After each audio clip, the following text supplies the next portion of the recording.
রাহুল ভাই, আমার চটিটা না ছিঁড়ে গেছে আর আমার কাছে সেরকম টাকা পয়সাও নেই, তাই আমাকে এখন কম দামে একটা ভালো জুতো কিনতে হবে। তো চেনাশোনা ভালো কোনো দোকান আছে? হ্যাঁ, আমার চেনা জানা একটা ভালো দোকান আছে যেখানে কম দামে অনেক ভালো জুতো পাওয়া যায়। চল আমার সাথে।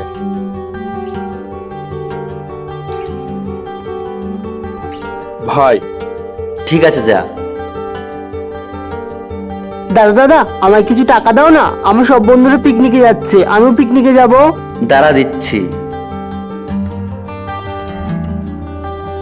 এই নে। থ্যাংক ইউ দাদা। কি রে ভাই, তুই তোর প্রয়োজনীয় জিনিস কেনা বাদ দিয়ে তোর ভাইকে ঘুরতে যাওয়ার জন্য টাকা দিয়ে দিলি? এইভাবে তোর ভাই নষ্ট হয়ে যাবে। আরে ভাই, আমি তোর সাথে কথা বলছি। এখনো সময় আছে, নিজের জন্য কিছু কর। করছি তো। কার জন্য? আমাদের জন্য। এটাই হলো বড় ছেলের দায়িত্ব, যে নিজের কথা না ভেবে পুরো পরিবারের কথা ভাবে।